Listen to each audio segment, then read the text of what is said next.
इनसे मिलिए।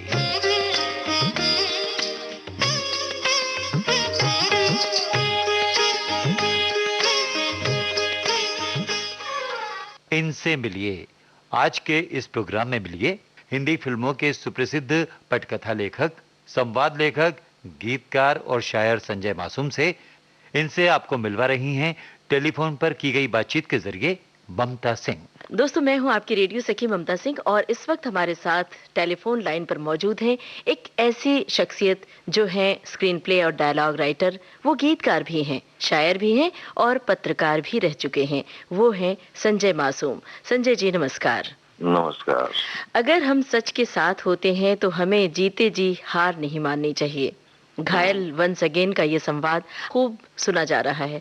आज के दौर में फिल्म का कोई डायलॉग इस तरह से मकबूल हो तो ये लेखक की बड़ी कामयाबी है। आपको कैसा लग रहा है, बताइए। तो ये मैं कह सकता हूँ कि जो बात हमने कहने की कोशिश की है वो लाइन इस तरह है कि अगर हम सच के साथ हैं तो हमें जीतने तक हार नहीं माननी चाहिए। तो ये बात जो है वो लोगों तक पहुंच रही है और लोगों को अच्छी लग रही है, खुशी की बात है। घायल वंस अगेन के बारे में ही पहले बताइए हमें, फिर यहीं से शुरू करते हैं अपनी चर्चा। घायल वंस अगेन सनी देओल साहब बनाना चाहते थे इस फिल्म को। उनकी एक फिल्म आई थी घायल 1990 में।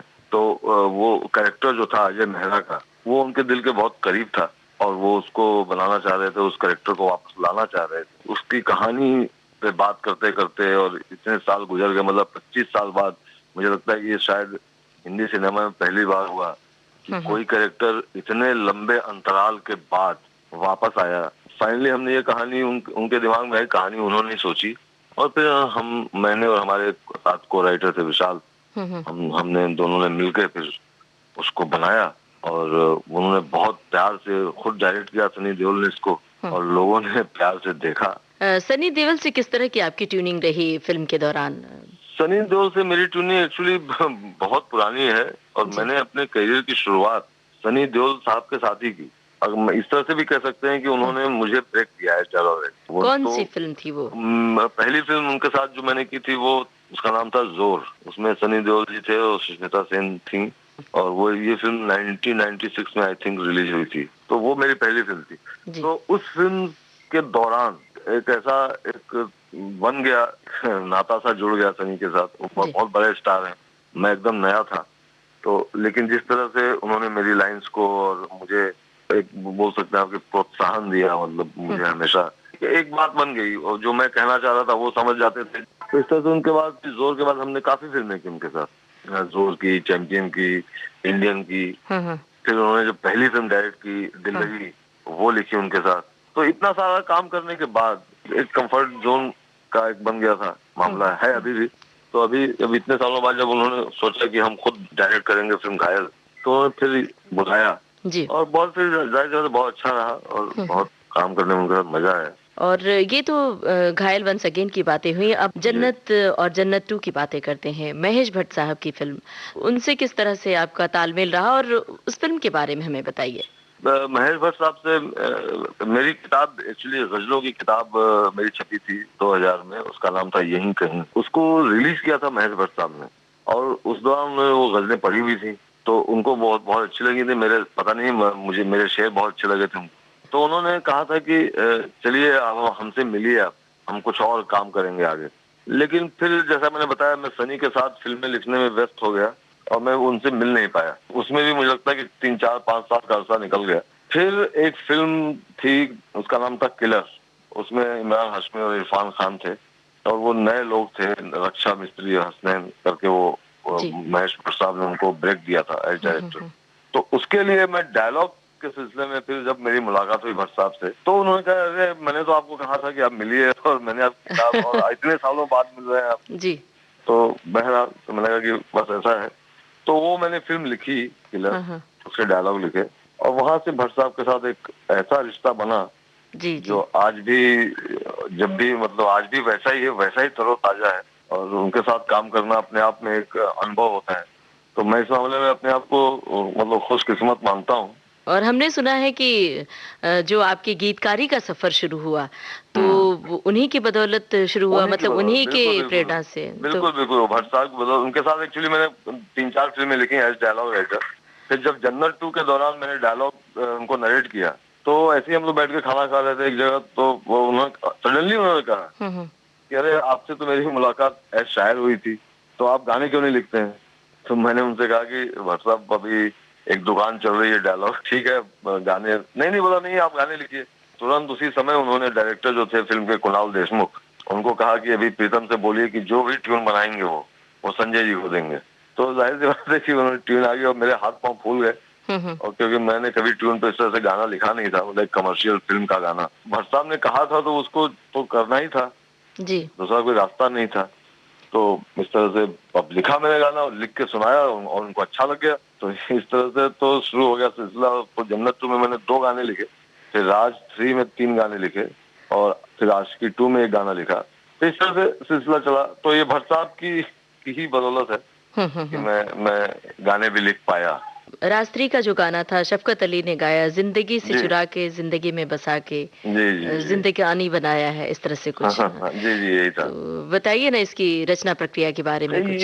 ये बिल्कुल इसमें विक्रम भट्ट साहब थे उस फ़िल्म के डायरेक्टर। फ़िल्म अगर आपने देखी होगी तो उसमें वो बहुत फाइट करके बहुत कई लेवल की फाइट करनी पड़ती है उस हीरो को। इमरान ने रोल किया था वो। जो उसका संघर्ष है अपने प्यार को पाने का, तो इस दुनिया के साथ भी है और दूसरी दुनिया के साथ भी। क्योंकि हॉरर फ़िल्म थी और उसमें इस तरह का था। तो वो सब थॉट लाने की एक कोशिश हो रही थी। तो उसमें ये बात आई कि ज़िंदगी से चुरा के ज़िंदगी में बसा के ज़िंदगानी बनाया है तुझे। तो ये थॉट अच्छा लगा सबको, विक्रम भट्ट साहब को भी अच्छा लगा। इस तरह से हमने फिर गाना बन गया। जी, और आशिकी 2 का गाना भी बड़ा ही बेहतरीन गाना बन पड़ा था, भुला देना मुझे, अलविदा जी, तुझे, तुझे जीना है मेरे बिना, जी। मुस्तफ़ा ज़ाहिद की आवाज़ में। तो जी। बड़े बेहतरीन गाने आपने लिखे, तो गीतकारी की ओर आगे क्यों नहीं बढ़ाया आपने सफ़र अपना? देखिए ऐसा है कि मैंने आपको जैसा बताया कि भट्ट जी। साहब ने जितने प्यार से कहा गाना लिखने को, देखते हैं आगे सफर ऊपर वाले की दया से चल ब्लड रहा है मनी, तो। ब्लड मनी, शीशा, ब्लड मनी, हाँ, ये सब चुरा लिया है तुमने, काफी फिल्में हैं गुंडे। इसमें। जी। गुंडे, बिल्कुल तो बहुत काफी काम तो आप लोगों के आशीर्वाद से काफी कर लिया है। जी, शुभकामनाएँ हम आगे के लिए भी दे रहे हैं, आपकी आगे की फ़िल्में भी इसी तरह सराही जाएँ, जी, पसंद जी। की जाए। आप सुन रहे हैं कार्यक्रम इनसे मिलिए।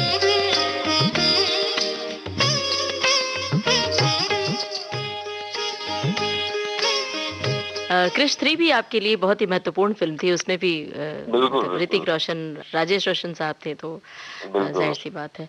अब हम बिल्कुल। थोड़ा-सा ज़िक्र करना चाह रहे हैं आपकी शायरी की दुनिया की। जी। धर्मयुग से शुरुआत हुई आपकी पत्रकारिता की, तो वो हम्म। दिन याद कीजिए और बताइए शायरी के बारे में। यहीं कहीं के बाद कौन-सी किताब आ रही शायरी की? हाँ, यही कहीं के बाद किताब तो शायरी की क्या है कि वक़्त जो होता है ना, जी। वो कम पड़ जाता है कुछ कभी-कभी, जो काम हम कर रहे हैं। क्योंकि फ़िल्म लिखना भी अपने आप में ना ये ऐसा काम है कि पूरी तरह से लगने वाला काम है। आप उसको करते हुए दूसरा कुछ सोच नहीं सकते। जो मैं अभी बात कर रहा था कि सिनेमा आज के हुँ। दौर में बहुत इम्पोर्टेंट और बहुत अच्छा सिनेमा बन रहा है हमारे यहाँ। बहुत अच्छी फ़िल्में लिखी जा रही हैं। तो एक वो दबाव जो है अच्छा लिखने का, वो उस दबाव में वक़्त नहीं मिल पाता, तो शायरी थोड़ी पीछे हो गई है। और जी, उम्मीद करता हूँ मेरी गज़लों की दूसरी किताब आएगी। बहुत और सारी धर्मयुग के शुभकामनाएँ। दौरान जो था वो हुँ। माहौल था, जो बम्बई में था वो तो बहुत मिस करते हैं। वो माहौल रहा नहीं है। हमारे बहुत ही बड़े भाई थे नीरा फ़ाज़ली साहब, बहुत मशहूर शायर, वो भी नहीं रहे। तो यहाँ पे उनके यहाँ महफ़िलें सजती थीं और एक माहौल बनता था। तो बट ये है कि ठीक है, ज़िंदगी है और जब ज़िंदगी है तो सारी चीज़ें चलती रहेंगी साथ में। हम चाहते हैं कि कुछ यहीं कहीं से कुछ शेर आपको अगर इस वक़्त याद हों, अशआर, तो सुनाएँ हमारे श्रोताओं के लिए। ज़रूर, ज़रूर, बिल्कुल। अब याद तो जो तुरंत शेर याद आ रहे हैं, उसमें जी। एक गज़ल थी। हुँ। उसमें एक जो तुरंत शेर याद आ रहा है कि उसका ये था कि बाबा बोलो किसने उनको कैद किया तहखानों में। बाबा बोलो किसने उनको कैद किया तहखानों में, परियों ने क्यों आना छोड़ा दादी के अफ़सानों में। क्या बात है! बहुत खूब। एक और शेर था जी। दूसरी गज़ल का कि हिम्मत भी है, डर भी है, अब देखें क्या हो रास्ते में। क्या हिम्मत बात है। भी है, डर भी है। अब देखें क्या हो रास्ते में, या हिम्मत मंजिल पालेगी या मेरा डर लौटेगा। क्या बात है, बहुत बढ़िया। संजय जी, आपने अभी जिक्र किया निदा फाजली साहब का, जी और जी जी आपने ही कभी जिक्र किया था कि निदा फाजली साहब से आपकी बड़ी अच्छी ट्यूनिंग रही है, जी और जी। शुरुआत में जब मुंबई आप आए थे। वो देखिए, हम इलाहाबाद से आए थे, और इलाहाबाद में साहित्य का, अदब का जो माहौल है गढ़ है वो जी। कितना कितना बड़ा है और कितना गाढ़ा है। हम्म। और वहाँ पे हमको आदत थी कि हम लोग शाम को दोस्तों के साथ बैठ के शेरो शायरी करते थे, हम्म। सुनते सुनाते थे। तो वैसे में अब निदा फाजली साहब उस समय रहते थे खार में, सीधा मैं ऑफिस से निकलता था और सीधा उनके घर आ जाता था, और वहां से फिर महफिलें जमती थी। मतलब इलाहाबाद को हम वहाँ वो करते थे, पुनर्जीवित करते थे जी, मतलब इस वो तरह से। महफिलें और वो सब कह महफिलें, कह और याद फिर आती वहाँ पे थी जी। फिर जगदीश सिंह जी आ जाते थे, हम्म। और भी कुछ लिखने वाले लोग आ जाते थे, पढ़ने वाले लोग, गायक आ जाते थे। तो इस तरह से एक माहौल बनता था, और नीरा साहब पे सुनाते थे, फिर हम उनको सुनाते थे। तो आप ये कह सकते हैं कि बम्बई में वो निदा फाजली साहब जो थे, वो हम सबके जितने भी नए लोग थे यहाँ लिखने वाले और पढ़ने वाले, उनके लिए एक मतलब एक सायेदार बरगद जैसा होता है ना, उस तरह से हो। उनका जाना मेरे लिए तो एक बहुत बड़ा खालीपन, बहुत बड़ा शून्य पैदा जी कर गया है। और मुझे तो जब यकीन भी नहीं हुआ था, उनसे फोन पे ही बात होती थी। इतने बड़े शायर हैं, और शायर तो जो होते हैं वो मरते नहीं कभी। जी वो जी तो अपने गजलों के साथ, अपने दुआओं के साथ, अपने गीतों के साथ हमेशा हमारे साथ रहेंगे। जी, बिल्कुल। अच्छा शायर तो हमेशा जिंदा रहता है। बहुत अच्छा लग रहा है संजय जी, आपसे बात करते हुए लग रहा है कि विराम न दे, हाँ, लेकिन अभी फिलहाल हम विराम दे रहे हैं और आपका शुक्रिया अदा कर रहे हैं। नहीं इस नहीं, कार्यक्रम के लिए आपने वक्त निकाला, बहुत बहुत शुक्रिया आपका। बहुत बहुत शुक्रिया ममता जी। नमस्कार। अ, नमस्कार। तो दोस्तों, कैसी रही ये मुलाकात हिंदी फिल्मों के सुप्रसिद्ध पटकथा लेखक, संवाद लेखक, गीतकार और शायर संजय मासूम से? हमें जरूर लिखकर बताइएगा। इनसे ये बातचीत की थी टेलीफोन पर ममता सिंह ने, और तकनीकी सहयोग था कार्यक्रम में वंदना ठाकुर का। इस कार्यक्रम के संयोजक और प्रस्तुतकर्ता सुभाष चंद्र सिंह। इसी के साथ आज का इनसे मिलिए कार्यक्रम समाप्त हुआ।